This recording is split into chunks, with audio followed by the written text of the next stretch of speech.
In this video, I'm going to show you how to assemble your woom up.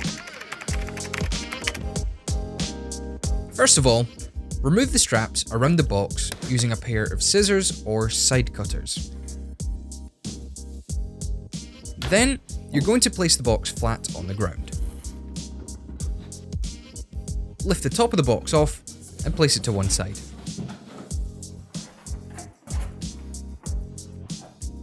Inside, you'll see a smaller box which you can just store. That's just there for the battery. So hold on to the cardboard pillars on the left and the right and pull the bike up. The boxes of accessories will be in the top cardboard section.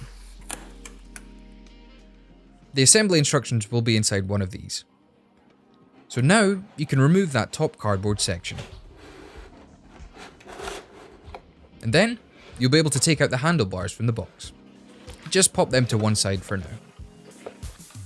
So find the 4mm hex key in one of the boxes containing the accessories and unscrew the clamp bolts from the stem. Next, carefully position the handlebars in the stem and check that the cables are positioned like so.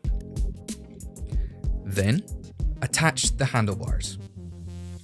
Now before you tighten the bolts fully, just make sure that the handlebars are in the correct position. If they are, you can tighten the bolts.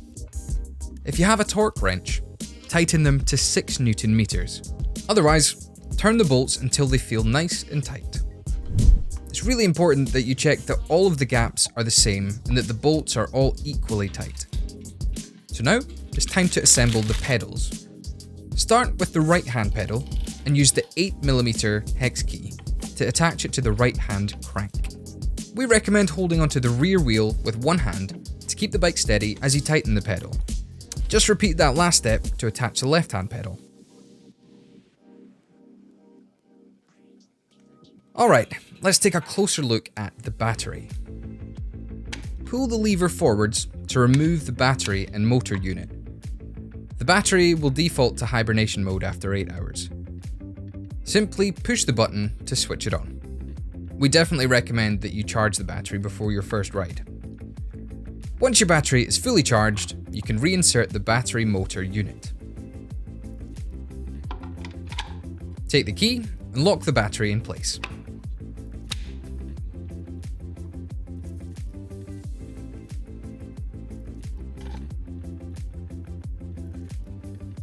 Now, let me show you the different support modes.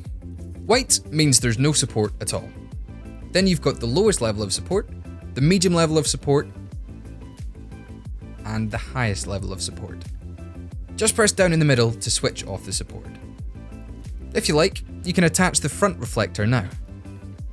Simply click the bracket around the handlebars and attach the reflector using the bolt and a crosshead screwdriver.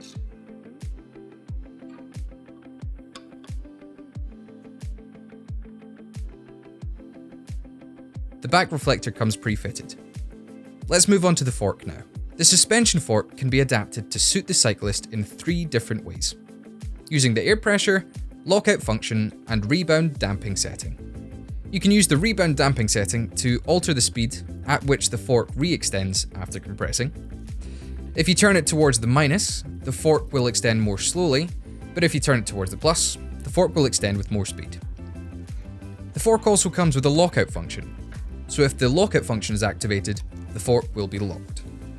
This will be effective when you're climbing up a hill, but when you're coming back down a trail, switch off the lockout function so you've got the right suspension for the descent.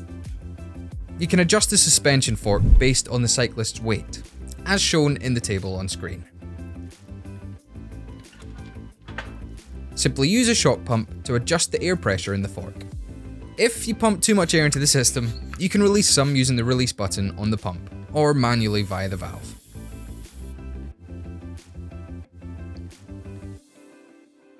And now, the bike is ready to ride. Enjoy!